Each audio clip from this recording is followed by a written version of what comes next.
ศรัทธาช่วยเหลือเด็กน้อยผู้ด้อยด้านการศึกษาได้เรียนอยู่ใกล้สายตาบิดามารดาบ้านป่าดงดอนรัฐมีโครงการยุบโรงเรียนที่ไกลชุมชนมารวมอยู่ในตำบลลดอัตราว่าจ้างครูสอนเด็กเล็กเด็กน้อยพลอยลำบากในการสัญจรไกลจากบิดามารดอนขอเจริญพรญาติโยมช่วยทีพระมหาสมชาติบิณฑบาตธรรมยาตราหาทุนช่วยคลายปัญหาสร้างครูมาสอนน้องถึงที่พระเนรพร้อมจิตอุทิศเวลาที่มี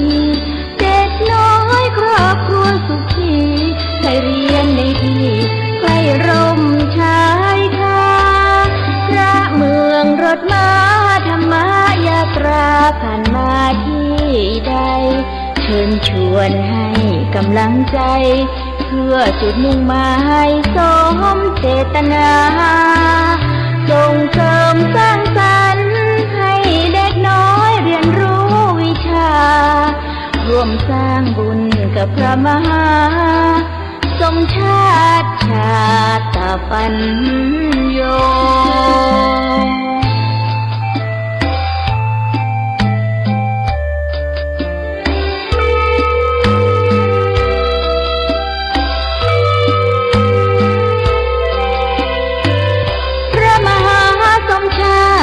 บิณฑบาตธรรมยาตรา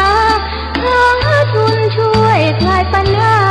สร้างครูมาสอนน้องถึงที่พระเนรพร้อมจิตอุทิศเวลาที่มีเด็กน้อยครอบครัวสุขีให้เรียนในที่ใกล้ร่มชายคาพระเมืองรถม้าตราผ่านมาที่ใดเชิญชวนให้กำลังใจเพื่อจุดมุ่งหมายสมเจตนาส่งเสริมสร้างสรรค์ให้เด็กน้อยเรียนรู้วิชาร่วมสร้างบุญกับพระมหาสมชาติชาตปัญโย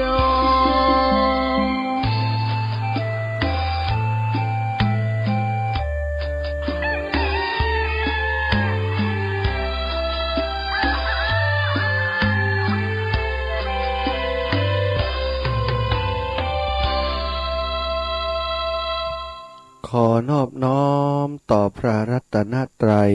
แก้วเจ้าสามประการน้อมเอากุณพระพุทธเจ้า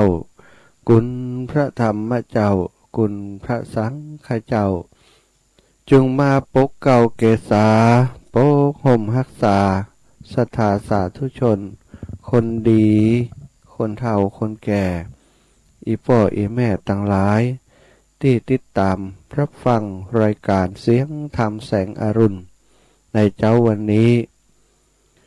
วันจันทร์เนาะเจ้าวันจันทร์คืนวันอาทิตย์ก็ติดต่อกับเจ้าวันจันทร์ซึ่งครูบาอาจารย์ท่านพระครูอภิวัฒนวิกรมได้เมตตามอบเวลาให้กับอาตมาได้มาจัดรายการทางสถานีวิทยุในเครือข่ายคลื่นสีขาวเพื่อชาวประชาของหมู่เฮาเจ้าข้าทั้งหลายปกติจะต้องตื่นเจ้าประมาณตีสองจัดตีสามถึงตีห้าแต่ว่านี้ท่านอาจารย์ว่ามอบเวลาให้ตีสี่ถึงตีห้าเนอะตีสามถึงตีสี่นี่อินดูท่านมหาตื่นเจ้า อาจารย์คงจะหู้ใจนะเพราะว่าอาตมาก็เท่าแล้ว ศรัทธาญาติโยมทั้งหลายตื่นเจ้าบางเตือก็สลืมว่าถ้าตื่นมาประมาณตีสามจัดรายการตีสองถึงตีสามนี่จัดรายการตีสามตีสี่ตีห้านี้2 ชั่วโมง เวลาเนี่ยการอย่างตอนกลางวันมันถึงสลึมสลือหัวนี่มันถึงเต็มไปหมดมึนตึบนะ อย่างที่เพิ่นว่ามันมึนตึบไปหมดนะ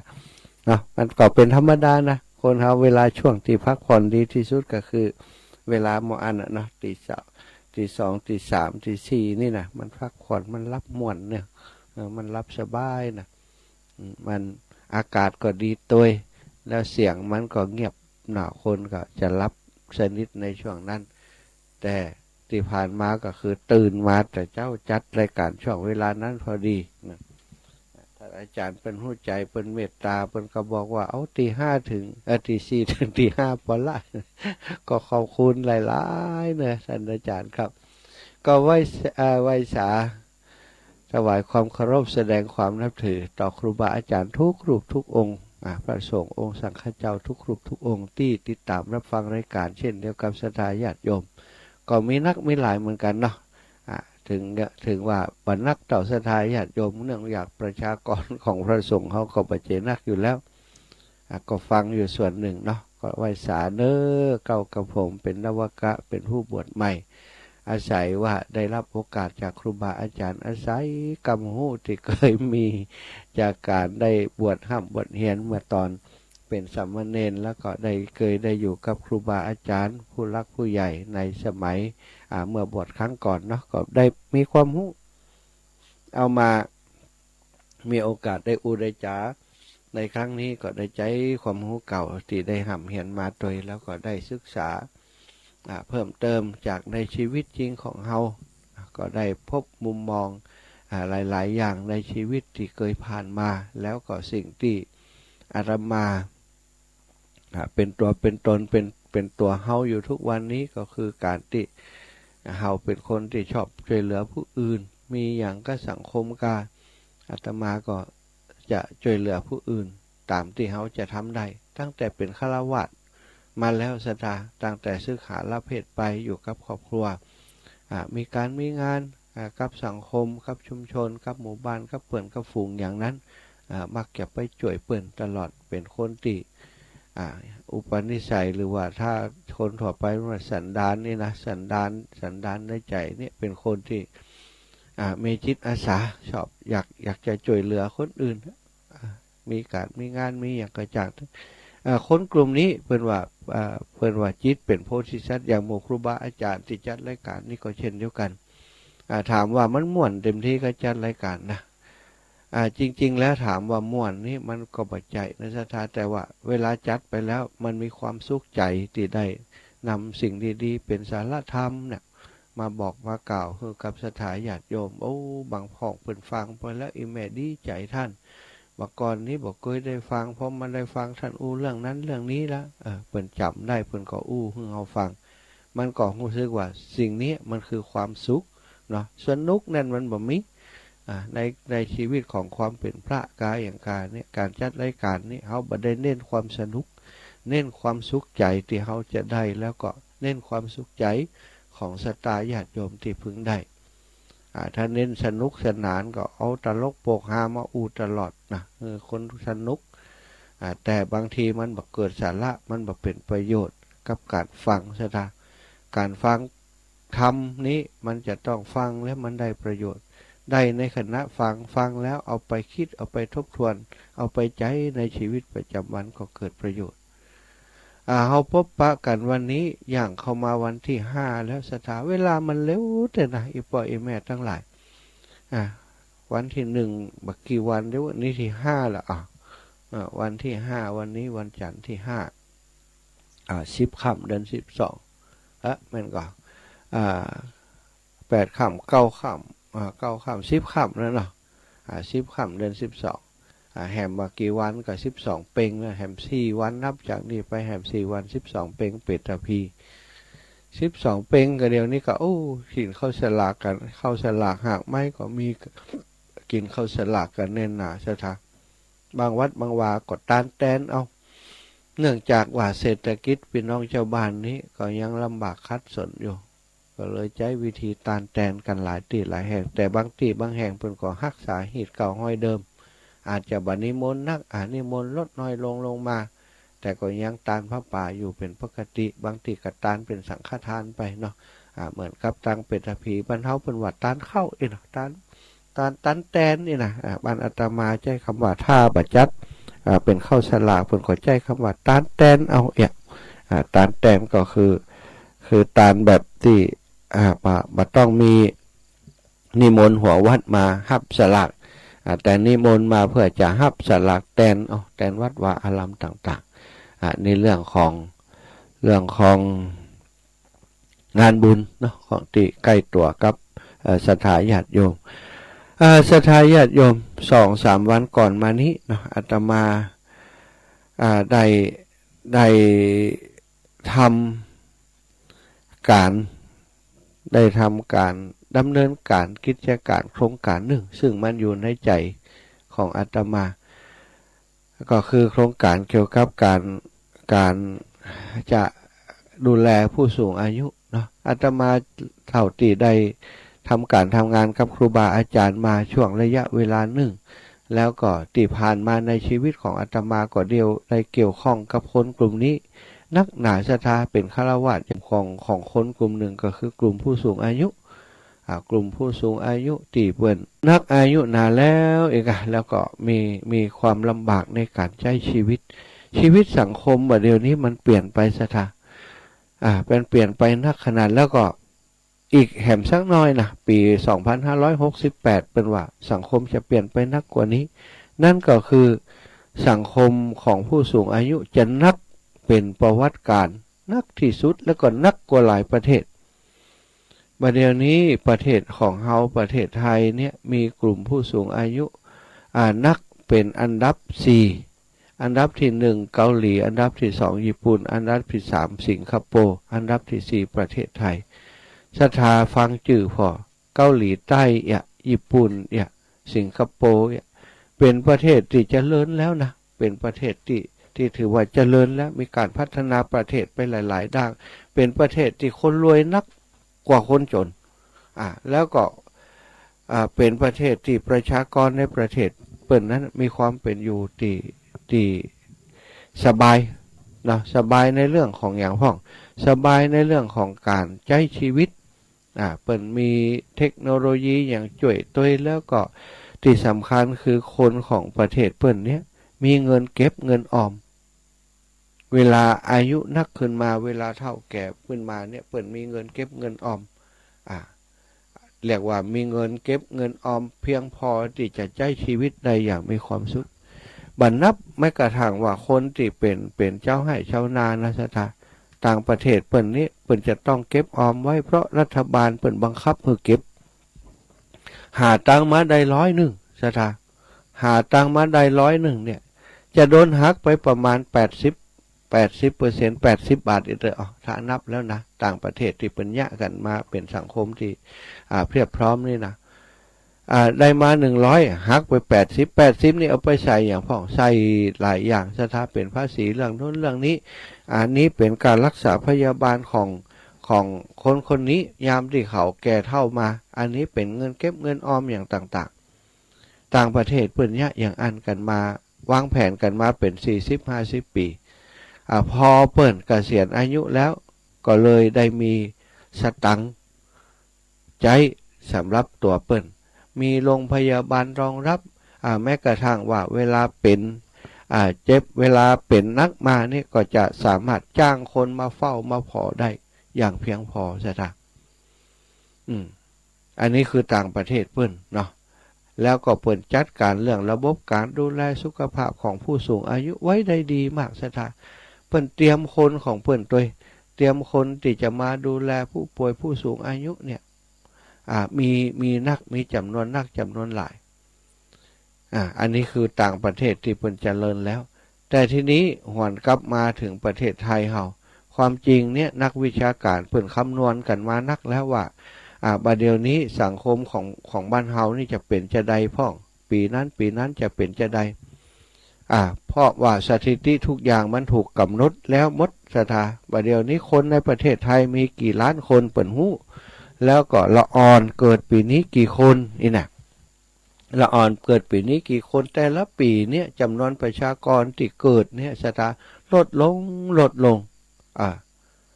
ลดลงเพราะสาเหตุหยังเพราะสาเหตุว่าคนในวัยทำงานมีน้อยแล้วเศรษฐกิจในยุคนี้บ่ค่อยดีคนที่มีการมีงานทำก็มีความกังวลว่าถ้าเขามีลูกนี้มันมีค่าใช้จ่ายสูงบาเดียวนี่กับผ่อนบ้านผ่อนรถสปะสเปะถ้ามีลูกต้องมีค่าใช้จ่ายเพิ่มแฮมใจเนี้ยจะได้ดี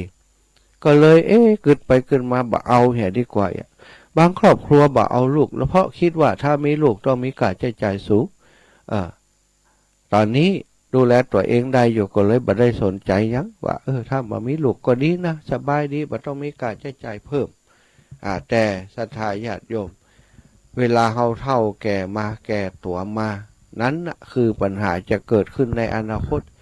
แต่ณปัจจุบันมันบ่เกิดแต่หรอกคนตั้งหลายที่บ่เอาลูกเขาก็คิดว่าวันหน้าเขาจะบ่เฒ่า เขากลัวเรื่องหนึ่งและเขาบ่ได้เตรียมตัวเกี่ยวกับเรื่องหนึ่งเนาะแล้วที่คนสาเหตุของการมีลูกเนาะเอาซะกรรมน่ะคนที่พร้อมบ่มีคนที่มีกับเป็นคนที่ส่วนใหญ่คือบ่พร้อมละอ่อนบางคนนี่อยู่ในวัยเฮียนอยู่คิดสนุกสนานมีอะไรอย่างการขึ้นมามีน้องมีต้องมีน้องหน่อยอันนี้คือกลุ่มคนที่บ่พร้อมกลุ่มคนที่บ่พร้อมอีกอย่างหนึ่งก็คือกลุ่มคนที่ทำงานนักทำงานเป็นคนเจ้าบ้านอย่างเฮานี่เถอะนะบ่ค่อยพร้อมต่อใดมีลูกด้วยความบ่พร้อมนะพ่อแม่ก็อยากจนแต่ก็มีลูกไปมีลูกด้วยความบ่พร้อมคนบ่พร้อมนี่ก็ปัญหามันมีหลายอย่างเหมือนกันนะอีพ่ออีแม่คือพอบ่พร้อมแล้วละอ่อนออกมานี่ก็กินบ่อิ่มบ่เต็มเนาะหรือแล้วก็การอบรมการได้ห้ามได้เฮียนก็บ่เต็มที่อย่างเปิ้นอาจจะบ่ได้ห้ามได้เฮียนกับโรงเรียนที่ดีๆเป็นต้นอย่างอีพอคนมันกินบ่อิ่มบ่เต็ม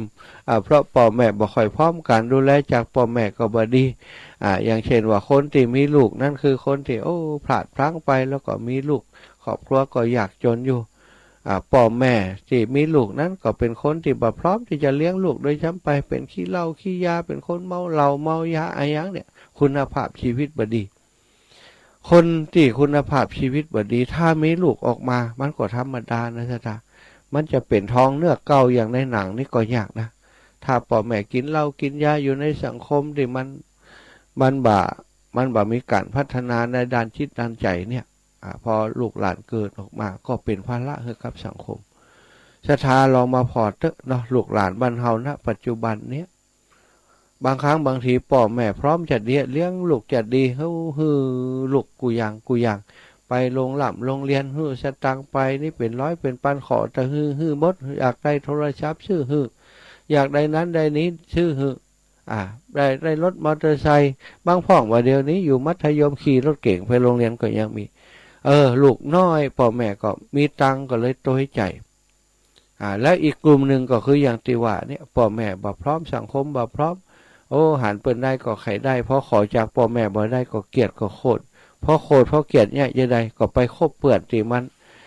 มันเป็นนักเลงหัวไม้ผ่องคบเปื้อนที่กินเหล้ากินยาจะเริ่มจากกินเหล้าเอาไปเอามาสูบกัญชาเอาไปเอามาเล่นแผ่วยาบายาอีนี่สถานสังคมของคนเฮาของประเทศเฮาบัดเดี๋ยวนี้นะคนที่พร้อมอยู่ในวัยทำงานอยู่พร้อมจะทำงานนั้นมีน้อยแล้วคนที่บ่มีประโยชน์อะไรอย่างเนี่ยมีนักหลายเนอะ บ่มีประโยชน์อะไรอย่างพวกติดหมู่คนกลุ่มที่เปิ่นติดยาก็อย่างการเนี่ยสถานเขาออกอันคุกเขาออกตารางนี่มีนักบ่น้อยเนอะสถานญาติโยมได้อู้กับตำรวจได้อู้กับผู้คุมอย่างต่างๆบัดเดียวนี้ที่โรงพักก็ดีที่ผู้คุมเรือนจำก็ดีเปิ่นได้บอกว่าหมู่ที่เข้าไปติดคุกนะเป็นสาเหตุของเรื่องยุคเรื่องยานี่ไปนักแล้วก็การก่อคดีอาชญากรรมต่างๆก็เกี่ยวข้องเกี่ยวพันกับเรื่องยุคเรื่องยาเนี่ยสถานเป็นเรื่องที่น่าห่วงอีพ่ออีแม่ทั้งหลายสังคมยุคปัจจุบันนี้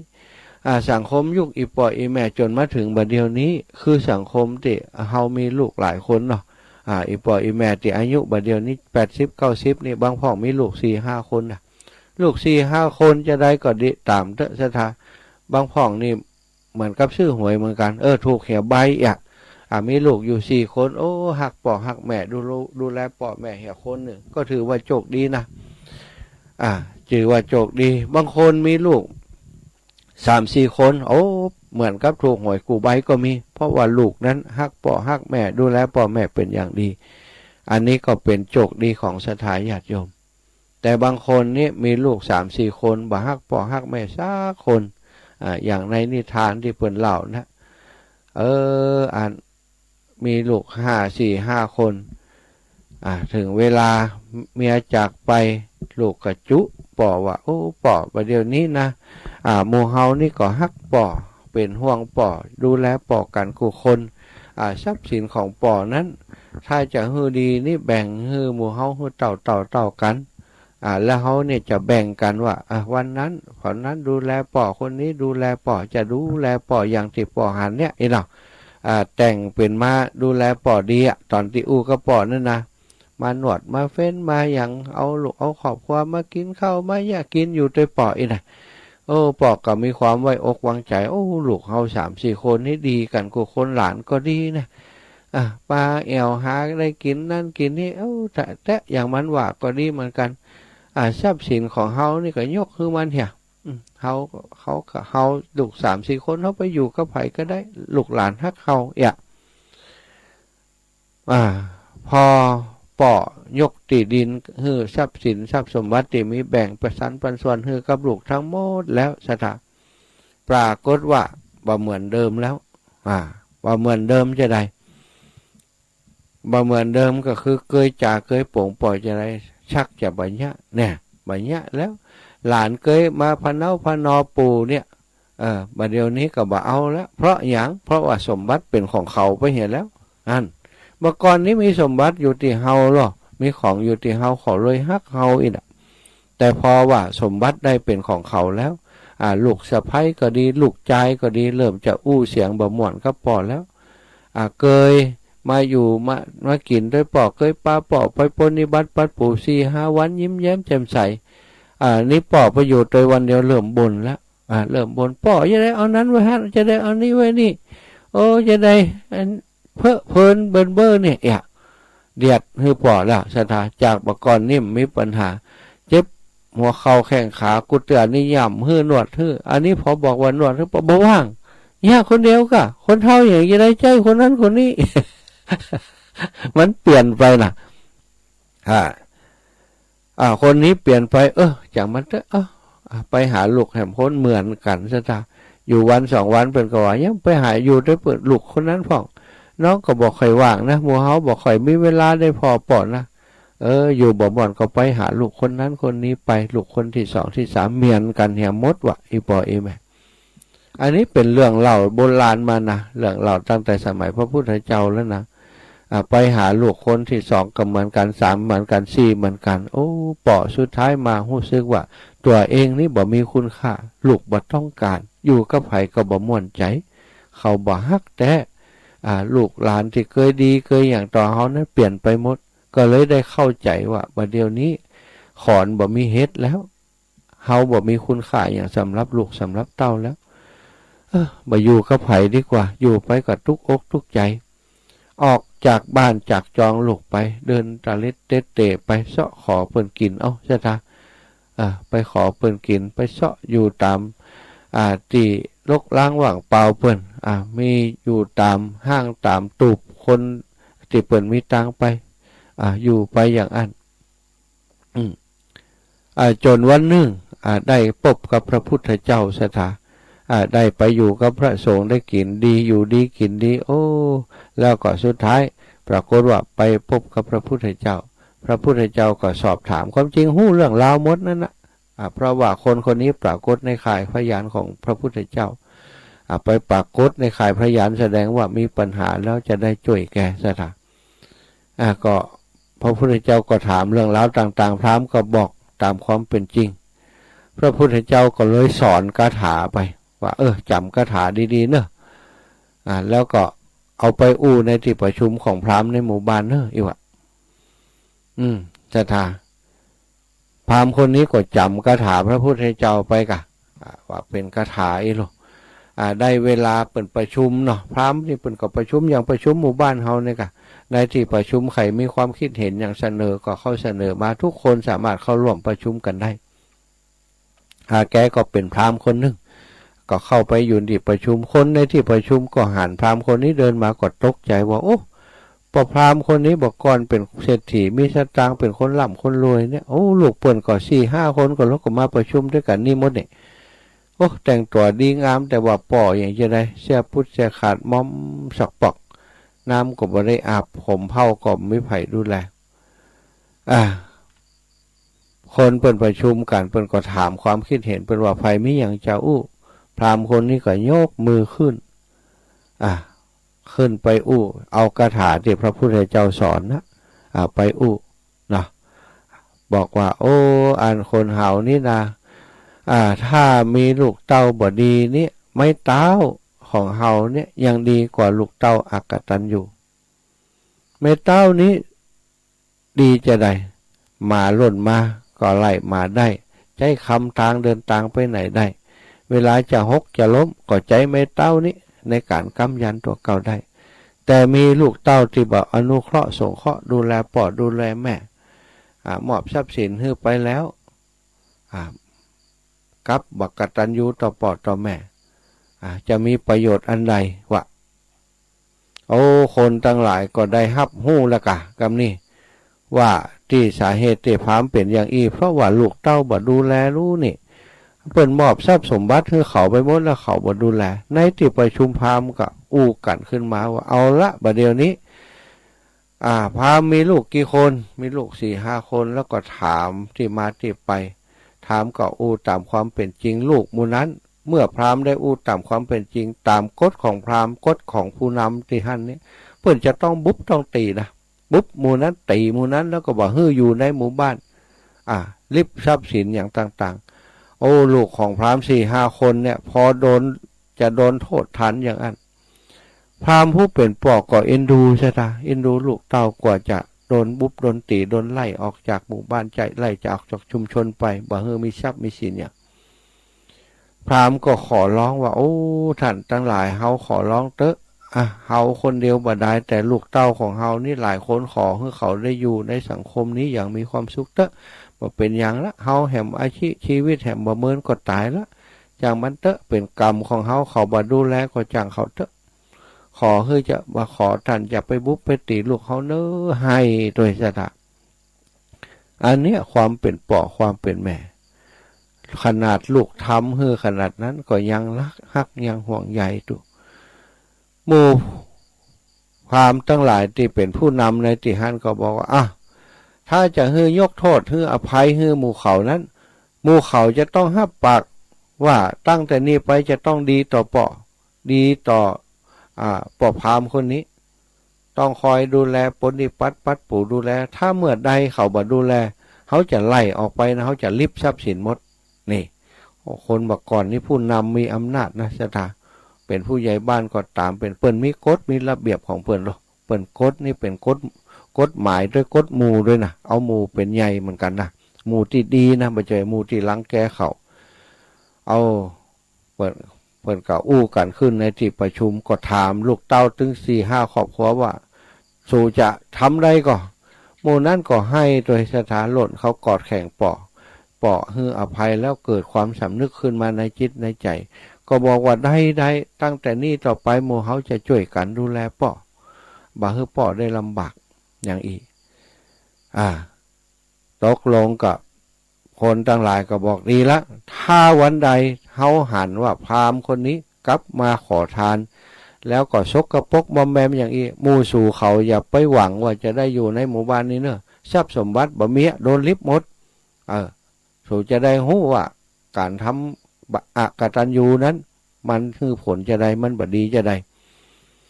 เมื่อลูกของพราหมณ์เนี่ยครับปากอย่างอันก็ป้าการจ่วยการอุ้มปอกกลับไปบ้านไปสะสางล้างช่วยอาบน้ำอาบถาปะแป้งแต่งตัวใส่เสื้อผ้าให้ดีปอกพราหมณ์อยากกินอย่างเซาะให้กินมดพิษ ปลี่ยนหน้ามือเป็นหลังมือเพราะโดน โดนโดนเปิ่นบังคับมาใช่ไหมก็จำเป็นต้องดูแลป่ออย่างดีถ้าบ่อ่านนี่เขาบอกอยู่ในหมู่บ้านชุมชนถ้ามีกฎหมายกฎหมู่อย่างอีมันก็ดีใช่ไหมแต่บัดเดี๋ยวนี้มันบ่ยังอ่านนี่กันเนาะสมัยก่อนก็เหมือนกันแล้วก็อาตมาว่ามันก็มีบางชุมชนต่ออันที่เปิ่นมีกฎหมายกฎบังคับให้ทำอย่างอีใดเนี่ยพราหมณ์ก็มีความสุขแล้วพราหมณ์นี้จำคาถาพระพุทธเจ้ามาหรอกแล้วก็ฮู้ว่าจะทำบุญกับพระพุทธเจ้าจะได้เปิ่นก่อนนิมนต์พระพุทธเจ้าและพระสงฆ์มาฉันภัตตาหารที่บ้านของลูกแต่ละคนเปิ่นก่อนนิมนต์มาถึงวันลูกต้องช่วยขวนขวายในการทำบุญสุนทานทำไปทำมาลูกหลานหมู่นั้นก็นับถือพระพุทธเจ้าเข้าถึงพระรัตนตรัยแก้วเจ้าสามประการเป็นสรณะที่พึ่งแล้วต่อมาพราหมณ์คนนั้นก็รู้สึกว่าฟังธรรมของพระพุทธเจ้าตลอดก็อยากจะบวชแล้วเปิ้นก็ไปบวชในสุดท้ายก็ได้เป็นพระอรหันต์องค์หนึ่งในพุทธศาสนานับว่าเป็นพราหมณ์ที่โชคดีซะจ้ะแล้วคนโชคดีอย่างอีมันมีกี่คนเนาะมันมีกี่คนที่จะโชคดีอย่างอีแต่นี้เปิ้นบุญเปิ้นยังมีเปิ้นยังโชคดีอยู่นี้ทีนี้มาย้อนมาถึงศรัทธาญาติโยมอีป่ออีแม่ในยุคปัจจุบันนี้หลายคนโชคดีเหมือนกันที่มีลูกกตัญญูมีลูกที่คอยดูแลพ่อแม่แต่บางคนก็แย่น้อยลูกอาจจะเป็นคนกตัญญูแต่ว่าครอบครัวอยากจนครอบครัวก็ลำบากดูแลพ่อแม่ได้บ่เท่าที่ควรแล้วอีกอย่างหนึ่งณปัจจุบันสิ่งที่น่าเป็นห่วงน่าเป็นกังวลก็คืออย่างอีปออีแม่ทั้งหลายคือคนที่มีอายุนักนี่เพิ่มขึ้นปี68เปิ้นว่าจะทะลุเพดานนะทะลุเพดานหมายความว่านักที่สุดเป็นอันดับหนึ่งของเอเชียนี่เป็นอันดับหนึ่งระดับโลกอาจจะบ่ได้เตื้อแต่ว่าอันดับในเอเชียของเฮาเนี่ยเป็นอันดับหนึ่งบัดเดี๋ยวนี้อยู่ที่สิงคโปร์นะอันดับหนึ่งสิงคโปร์แล้วปี68เดี๋ยว65 66 67 68แถม3ปีเนี่ยผู้สูงอายุบ้านเฮาจะสูงสุดนักที่สุดแล้วก็คนวัยทำงานจะน้อยที่สุดเพราะยุคคนมันห่างกันช่วงเวลามันห่างกันอย่างอีคนจากมีลูก4ลูก5กลายเป็นมีลูกคน2คน2คนเนี่ยบัดเดี๋ยวนี้ส่งผลแล้วลูกคน2คนนี่เข้าสู่วัยทำงานเนี่ยมีวัยทำงานน้อยเมื่อคนอยู่ในวัยทำงานน้อยภาษีที่เก็บได้มันก็น้อยสถาอีปอยอีแม่ตีบัดเดียวนี้นะตีอีปอยอีแม่ทั้งหลายได้เบี้ยยังชีพก้าอย่างค้าเนี่ยก็ได้มาจากภาษีอากรที่เปิ่นเก็บมาจากคนที่อยู่ในวัยทำงานเอามาช่วยเหลือคือคนที่คนเฒ่าคนแก่ได้มีเบี้ยยังชีพอย่างต่างๆเนี่ยเป็นภาษีที่รัฐบาลเปิ่นเก็บมาแต่บัดเดียวนี้ถ้าวัยทำงานมีน้อยลงเนี่ยจะเก็บจากไผ่อีปล่อยอีแม่บัดเดียวนี้สมมติว่าเก็บจากคน100คนเนี่ยต่อไปแหมวันข้างหน้าปี68เนี่ยจาก100คนในวัยทำงานเหลือคนในวัยทำงานอยู่30คนเนี่ย100คนเก็บคนละบาทได้100 บาทเนี่ยบัดเดียวนี้เหลือ30คน20คน30คนที่อยู่ในวัยทำงานมันก็ได้20 บาทตรงกันข้ามผู้สูงอายุกับนักขึ้นนักขึ้นกว่าบัดเดียวนี้กว่าปัจจุบันนี้แหมเป็นเท่าตัวเพดานสูงที่สุดก็เท่ากับว่าเงินที่เก็บภาษีได้มาที่รัฐบาลจะต้องดูแลคนเฒ่าคนแก่มันหายไปนักและต่อจากนี้ตั้งหน้านี้เงินที่ให้กับผู้สูงอายุอาจจะหายไปอาจจะบ่มีก็บอกนะเศรษฐกิจตั้งหน้าจะเป็นจะได้ถ้าเศรษฐกิจล่มสลายฟ้องสบู่แตกอย่างที่เปิ้นเดือดร้อนกันมาก่อนนี้ก็อาจจะผู้สูงอายุอาจจะบ่มีเบี้ยยังชีพอย่างอันนี้ก็คือเรื่องที่เป็นปัญหานักหนาแล้วสิ่งที่มากู้กันกับคนแก่คนสูงอายุก็คือความเจ็บป่วยอีป่อยอีแม่เมื่อแก่มาแล้วเนาะบางพ่องเฮามีอาตมามีเปื่อนฝูงมีพี่มีน้องที่เป็นเข้าสู่วัยชราแล้วอยู่วัยเกษียณออกจากราชการไปตอนที่เป็นข้าราชการอยู่มีงานทำถึงวันหรอไปทำงานมีรายได้ที่ เลี้ยงดูตัวเองได้ เลี้ยงดูครอบครัวได้อย่างสบาย ไปทำการทำงานโอ้มีเกียรติมีชีวิตมีคุณค่าแต่พอเกษียณออกมาศรัทธาญาติโยมบ่ได้ไปทำงานเหมือนเดิมแล้วเกษียณมาเวลาที่เคยทำงานกลายเป็นเวลาว่างบ่ฮู้จะแยะหยัง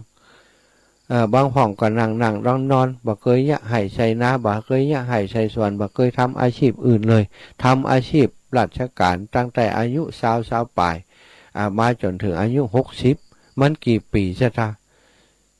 30-40 ปีที่ทำงานอยู่หันเป็นประจำพอสวะงานมาปุ๊บโอ้เคว้งคว้างละบ่ฮู้จะแยะหยังสังคมเปิ้นฝูงก็เปลี่ยนไปแม้กระทั่งลูกน้องในที่ทำงานเกยยกมือไหวเกยยกมือสาบัดเดียวเปลี่ยนไปเปลี่ยนมาเขามาเป็นหัวหน้าเฮาเห็นแล้วพอมาเป็นหัวหน้าอยู่ในสำนักงานอยู่ในหน่วยงานนั้นแล้วเขาเกษียณไปแล้วนี่เขาบอกมีคุณค่าเขาก็บอกเขานับถือแล้วรู้สึกว่าโอ้ตัวเองเมื่อก่อนนี่อยู่ในสังคมอย่างมีเกียรติอย่างมีคุณค่าบัดเดียวนี้การงานอย่างเขาเจิญเขากำแล้ว มันก็น้อยใจมองเงาไปเป็นคนที่สุดท้ายก็ถอยออกจากสังคมไปบ่เข้าสังคมบ่มาสู่สังคมบ่สนใจภัยมีชีวิตอยู่แต่ในบ้านในจองของตัวเก่าเอาไปเอามากลายเป็นคนที่เป็นโรคซึมเศร้าพอโรคซึมเศร้าและโรครุมเร้าต่างๆก็มากันหลายโรคหลายภัยซะท่าคนอายุ60ไปแล้วนี่นะเลิกสัพพะโรคที่มันถามหาเนาะสัพพะโรคที่มันถามหาเริ่มจากเจ็บหัวเข่าแข้งขาไปแล้วก็ไล่ไปกับความดันเบาหวานโรคหัวใจโรคสัพพะสเปดสถาเขาเรียกว่าเป็นม้าเป็นแพ็กเกจเมื่อก่อนนี่ตอนทำการทำงานนี่บักขำวันแรงนี่นัดกันจะไปร้านไหนจะไปปะกันที่ไหนปะกันนู้นเนาะปะกันนี่เนาะล้วนแต่เป็นสถานที่ที่เลื่อนล้มสบายอกสบายใจสนุกสนานแต่พอแก่เท่า60ขึ้นไปนี่เริ่มจะมีนัดกันแหมยางแล้วนัดกันปะโรงพยาบาลวันพุธเปิ้นหมอนัดเท่านะปะกันหน่อย ไปปะกันโรงพยาบาลแล้วพ่องไว้ชนิดสนมกันที่โรงพยาบาลก็มีนะสถาผู้สูงอายุเนี่ยมันเปลี่ยนไปชีวิตมันเปลี่ยนไปแล้วทีนี้สิ่งหนึ่งที่น่าเป็นห่วงเวลาเจ็บเป็นเย็นอุ่นขึ้นมาเนี่ยสถาก็คือการรักษาพยาบาล30 บาทรักษาทุกโรคก็จริงแต่ทีนี้มันบ่ครอบคลุมบางโรคนี้มัน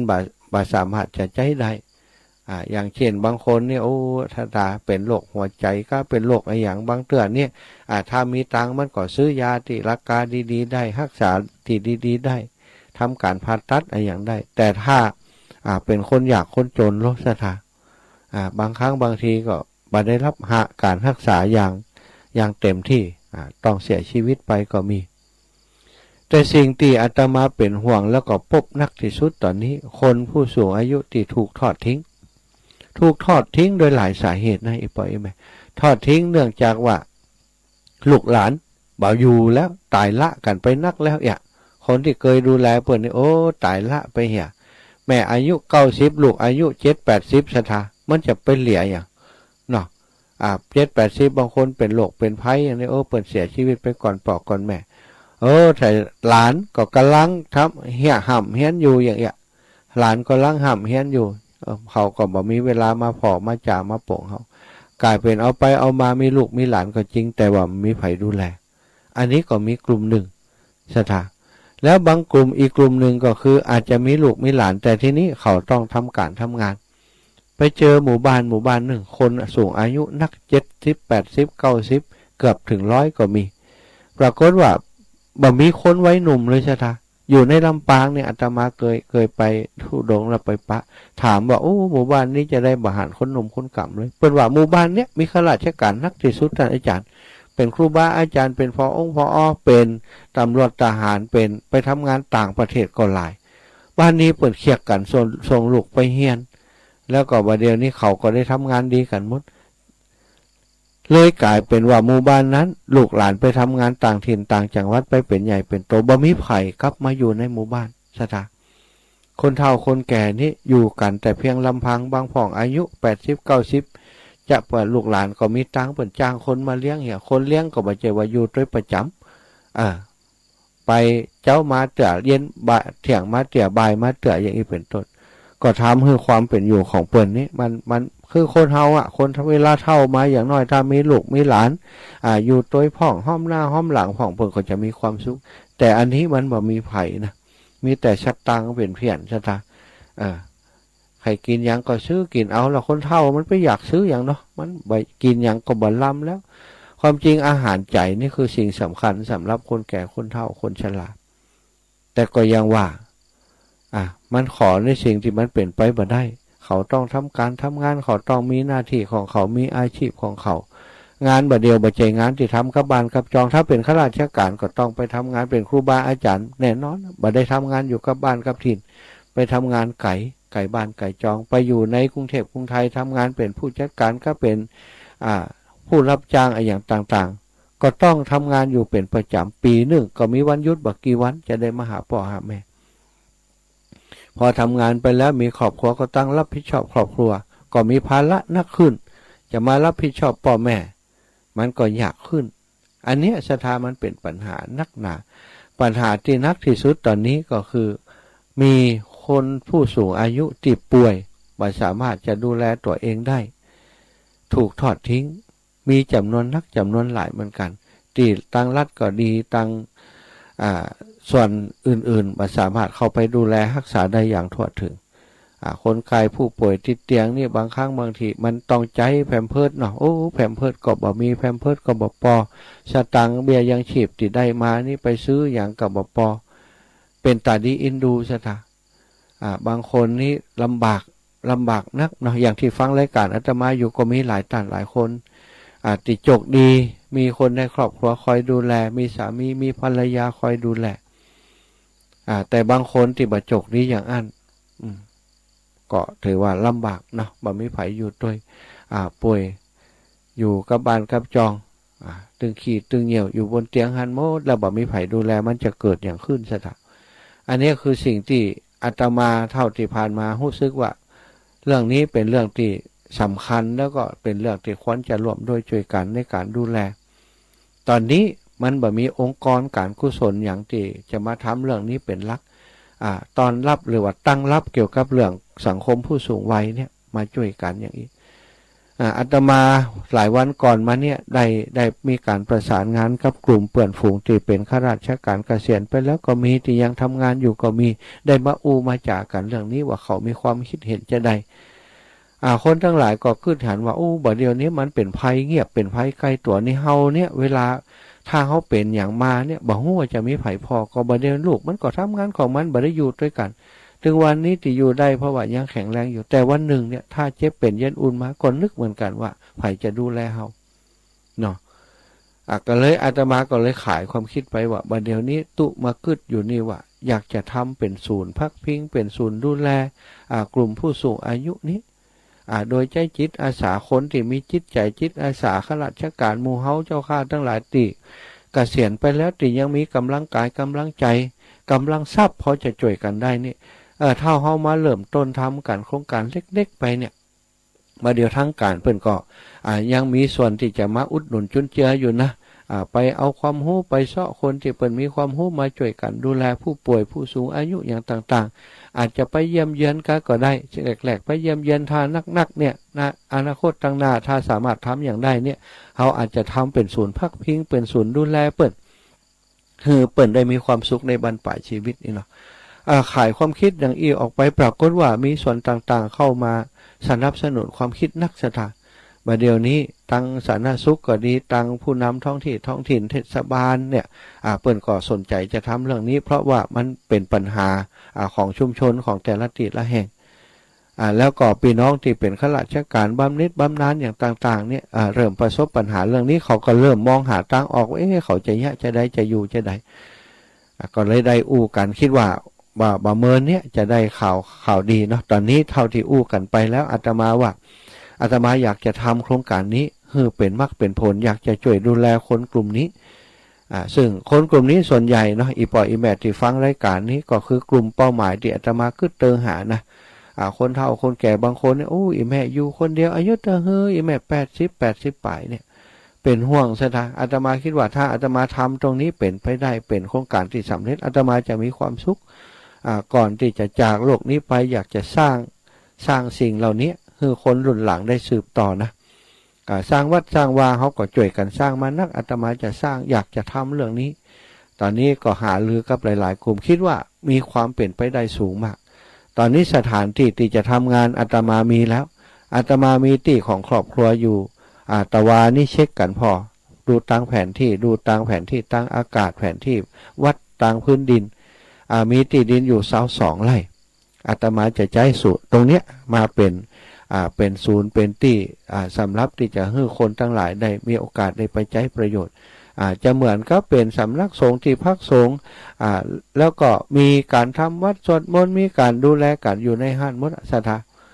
อันนี้คิดไว้นะคิดไว้แล้วก็พยายามจะทำให้มันเป็นเรื่องจริงให้ได้ตราบใดที่ยังมีลมหายใจอยู่ก็จะทำเรื่องนี้ให้เป็นมรรคเป็นผลให้เกิดประโยชน์ต่อคนทั้งหลายบางครั้งบางทีอาจจะได้รับใจเนาะอาจจะได้มีโอกาสดูแลอีพ่ออีแม่บางผู้บางท่านบางคนที่ลำบากอยู่ก็คิดว่าท่านทั้งหลายก็คงจะให้กำลังใจอาตมานะตะวานี้โยมแม่อาตมาโยมแม่จันเรือนใจโทรมาอีแม่หันเตยอีแม่ให้กำลังใจเนื้อท่านอีหล่ะศรัทธาญาติโยมอาตมาอุมาก็เพื่อจะให้ศรัทธาญาติโยมที่เฒ่าที่แก่แล้วมองหันโอกาสมองหันความหวังของในอนาคตในชีวิตต่างหน้าคนเฮามันจะต้องช่วยเหลือดูแลซึ่งกันและกันครอบครัวขึ้นสีขาวเฮาใจคำว่าครอบครัวเพราะฉะนั้นทุกคนเป็นพ่อเป็นแม่เป็นครอบครัวเดียวกันเฮาจะบ่ทอดทิ้งกันทำบุญทำกุศลเฮาทำด้วยกันเวลาที่ลำบากอยากแค้นมาเฮาจะดูแลซึ่งกันและกันต่อไปเนาะตอนนี้เปิดโอกาสให้โทรมาแล้วเนอะเบอร์โทรเบอร์เดิมอีพ่ออีแม่ทั้งหลาย0808844173 0808844173เนอะมีเวลาแหมเล็กน้อยตีให้อีพ่ออีแม่โทรมาประมาณ10 กว่านาทีก็เรียนเชิญเจริญพรเนอะโทรมาก็ขอบคุณครับหลายๆท่านที่สนับสนุนเนาะเป็นอาตมาไปปรับปรุงซ่อมแซมอาคารเอกประสงค์โรงเรียนบ้านทุ่งโป่งซึ่งหลังคาหัวตอนนี้จะตานกระเบื้องวันที่10เนาะเดือนเนี้ยวันที่10แห่งบักกี่วันวันที่5แห่งกี่วันละแห่ง4 วันสถาวันที่10นี่จะตานกระเบื้องวันนี้ละอ่อนเขาจะมาซื้อกระเบื้องเนาะวันที่10นี่จะตานกระเบื้องเป็นตานเป็นเป็ดทพีแล้วก็วันที่11นี่ก็จะเริ่มรื้อหลังคาแล้วก็จะฮือเขามุงหลังคาใหม่เนาะเจริญปอนโยมป้อขับภาษาครับทหารพี่น้องเมืองฝางป้อบุญปันมโนค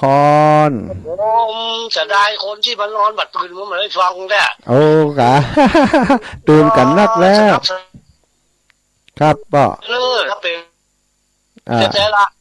น่ากระปอกตอนนี้อู้กันหลายฝ่ายหลายคณะละถึงฝ่ายการศึกษาสาธุ12 ตุลาปะกันเนาะสาธุป้อปะกัน12 ตุลาอีป้อนัดแล้วครับนัดเนื้อป้อเนื้อ12 ตุลาอีป้อจะปะกันที่อันวัดเหล่ามนทาเนาะ12 ตุลานี้เป็นกฐินตัวเป็นวางศิลาฤกษ์ศาลากันประเรียนตัวเจริญปอนโยมแม่น้อยกัดนัดเจ้าไว้เจ้าแม่ว่าจ้ายายก็มีเรื่องจะอู้หน่อยเนาะเพราะว่าที่เขาเปิดซ้ายก็นี่มันก็ว่าก็ยังเก่ามากยังอันยองว่าแต่ว่าเนาะความโดยการตัวว่าก็ว่าก็ยังเก่ารายการของเฮานี่ยายจะปรับปรุงคืออย่างสมมุติว่าบุญกิริยาวัตถุที่ประการเนี่ยก่อนที่จะทำวัดสวรรค์นำใหม่ในบุญสำเร็จโดยการฟังธรรมนี่เขาได้ฟังก็ถึงว่าเราก็ได้เนาะบุญของเก่าทำมาเทศนาใหม่นี่นะบุญสำเร็จการแสดงธรรมนี่เฮาบ่สามารถทำได้เฮาคือนะฮะเพราะจะอ่านยายจะใช้วิธีโดยที่ว่าจะถามปัญหาธรรมะจริงๆยายจริงๆธรรมะยายก็กระตุ้นเหมือนกันนะเจ้าเราก็ดูก็กระตุ้นเอาถามมาถามมาเลยจ้ะคนที่ตอบนี่นะก็คือจะได้บุญนะจะได้บุญสียาข้อ9นะเจ้าเพราะว่าตอนนี้มันจะถึงตอนทักบาทที่โอเลยยายจะถามว่าพระพุทธเจ้าไปโปรดพระมารดาพระมหามายาเนี่ยเป็น พุทธทีในยังนะเจ้าพุทธทีทำในยังนะเจ้า เจ้าสาธุ เจ้า เออ แล้วอยู่ สาธุ สวรรค์จันยังนะเจ้าต้องขอนะเจ้าไหว้เจ้าเจ้า สาธุเจ้าอ่ะเนาะโยมแม่น้อยกัดนัดถามปัญหาพระพุทธเจ้าเทศทำอย่างเนาะเทศทำอย่างแล้วก็อยู่สวรรค์ชั้นใดเอาศรัทธาญาติโยมอยากตอบก็ตอบมาเลยถ้าบัดตอบก็กึดในใจเอาก็ได้โยมแม่คำนวณเนาะ เจ้า เจริญพร เจ้า เจ้าเอ้าปันกันเอาอู้เลยเจ้าแม่ จ้าแม่ให้กำลังใจเนอะคิดสักทีคิดตีหวังไว้กับเขาเนอะสำเร็จลุล่วงก็ได้ดีเนอะแม่ก็เป็นกำลังใจให้ เจ้าแม่ตอนนี้มีติดแล้วอูกับคุณหมอหลายท่านละแล้วอูกับอันพี่น้องหลายคนแล้วเขาสนับสนุนก็จะทำร่วมกันอีไหมงานใหญ่ทำคนเดียวบ่ได้งานใหญ่ทำคนเดียวบ่ได้เจ้า โอ้ก็ยินดีกับเปิ่นนะก็ได้กับเปิ่นจ้ายืนมือมานะ เจ้าแม่มันคือบัดเดียวนี้มันต้องช่วยกันนะถ้าบัดช่วยกันนี่เขาคิดว่าคนเฒ่าคนแก่ก่อนลำบากก็มีไผดูแลนะ เจ้าแม่เจ้า สาธุนะแม่เนอะ นี่เราที่ว่าแปลงหลังคารถหลังนี่มันก็หลังกระถินมันก็ บัดใจหลังกฐินนี่แม่หลังคานี่วันที่11นี่ก็ลื่นแล้วก็มุ้งแล้วแม่ จ้ะ 11นี่วันที่10ตานกับเบียงวันที่11ก็แปลงเลย มุ้งเลยเจ้าอันกับแม่ก็จำทบกับมันกับเรื่องนั้น ได้จ้ะได้เดี๋ยวเขาจะแวะไปหาเอาเนอะพี่น้องตังใจซ่อนพี่น้องตังดินดำถ้าจะรวมบุญตัวก็เอาฝากที่แม่เขาจะไปวันที่9เขาจะแวะหาก่อนเนอะแม่เจ้าเรียกไปจ้ะแต่บอกขโมยจะซ่อนกันเนาะสาธุแม่เอาละเนอะบอกผ่านตังนี้ไปแล้วบุญรักษาแม่เอาขอสลับสายเพราะสายมันแน่นเหลือเกินโยมแม่บัวพัดกุลานพี่น้องบ้านต้นซ่านฟังอยู่เลยหายไปหลายวันแล้วนี่ฮะน้ำท่วมเหรอก้าน้ำท่วมก็มันท่วมช่วงนี้ตอนจะว่าไปวันนี้ลงไปวันกระดาษว่าถ้าเราดูรู้บ้านก็คนนักล่ะคนกระดาษคนลายกับคนนักกับเป็นเจ้าคนนักคนละนักกะว่าจะไปกว่ากุมกับรถอ่ะ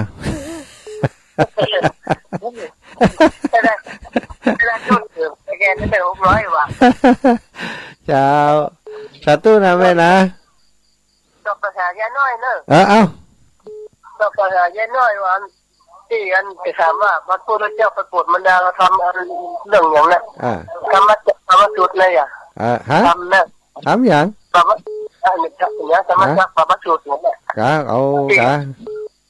ที่พระพุทธเจ้าประกวดมันดานะเจ้าเอาว่าไปแม่นคนเนอะดอกกระถางเนอะสาธุขอบคุณแม่นะว่าเพื่อนมาหาเอาละก็เดี๋ยวเขาจะแบ่งกันคนน้อยนะถ้ามันนักมีคนติดตูดมันลุดไปเห็นนะเอาเจริญปอนอีแม่ไม่สาเจ้าเจ้าเอาเลยฟังอยู่นะเจ้าแม่โอ้ยดีใจเลยนะที่ฟังนะเจ้าแม่จ้าไม่ยังมีคนดูแลอยู่นะลูก2 คนนี่เขาคอยดูแลแม่อนุโมทนาบุญเฮาละแม่โจกดีแล้วเนาะ82นะอายุแม่ก็82นะน่ากาบุญก็รักษาสุขภาพไปให้ได้เจ็บเป็นอย่างเจ้าแม่ตลอดปีเจ้าสาธุบุญรักษาแม่เนอะเจริญปอนโยมแม่นวลเทพเสด็จแม่จ้าไหว้ศาลเจ้าแม่ขอเป็นกำลังใจให้ลูกทำโครงการนี้ได้สำเร็จเนอะสาธุแม่สำเร็จวันไหนแม่จะมาอยู่ตัวแม่จะมาช่วยย่ากินให้คนเป็นอยู่ตัวเนาะโอกาสทางนาจะได้ทำบุญใหญ่ช่วยคนเนาะแม่เนาะสัตว์เนื้อแม่เนื้อบุญรักษาจะห้ามสายสั้นสามเณรเอาลักก่อนแม่สัตว์ไหว้สาครับผมกับไหว้สาท่านอาจารย์มหาครับว่าไปเลยครับนี่ปัญหาของยายน้อยเนาะปัญหาของยายน้อยที่ถามว่าพระพุทธเจ้าเปิ่นไปโปรดพระพุทธมารดาเปิ่นใช้ทำอะไรอย่างก็คืออภิธรรมเนอะยายน้อยอภิธรรมเนาะ ไม่ใช่ทำมาจากกับประวัตนสูตรนะ ไม่ย้ายจันทร์ศรี เป็นที่ทำ7 กับปีแล้วเพิ่นไปโปรดมารดาเพิ่นพุทธมารดาที่สวรรค์ชั้นที่2ชั้นดาวดึงเนอเอาด่านชั้น2นี่บัดได้ผมพกไก่เนาะครับผมสาธุถวายขอบคุณครับท่านอาจารย์12ป้ากันเนอวัดเหล่ามณฑาเนอท่านอาจารย์สามเณรเอารักโยมแม่ดวงดีนาลตาอันนี้กดแม่นนี่ฮะคอยเด็กเลยคอยลูกรับกำรับตื่นจะเจ้าแล้วกะแล้วตื่นมาเดี๋ยวนี้ดูตื่นมาก็โทรแล้วบัดได้เลี้ยงแล้วนี่นะฮะเอาเปรียบเขาเนี่ยเขาฟังแต่เจ้าในโทรบัดติดอีเมลตื่นมาโทรติดจ้าตื่นมาเดี๋ยวนี้นะวันที่15 14 15เนอะปะกันนะวันที่14นี้อาจจะแวะไปหาอีแม่แล้วก็15เปิ้นตานกุฏิตานห้องน้ำที่วัดเหล่ามณฑาเนอะจะเอาอะไรกันแน่เรียนนะวันที่14 15นี่กะ15นี่เปิ้นตานน่ะกุฏินะมันใจว่ากฐินนะบอกเนอะบอก15 ตัน14นี่เขาจะเดินทางไปไม่ได้เอาละอีแม่เวลาเขาหมดเวลาแล้วไผ่ตุ๊ดอยู่ขออภัยเนอะป้อนานประเสริฐนานน้อยป้อนานประเสริฐเนอะทุหมดเวลาแล้วอีปอสัตธุบุญรักษาศรัทธาญาติโยมจุผู้จุคนเนอะติดตามรับฟังรายการเนี่ยเจ้าวันนี้ขอให้ท่านเจ้าทั้งหลายมีแต่ความสุขมีแต่ความเจริญชัตตาโรธรรมาวัฏฏันติอายุวโนทุกขังพระ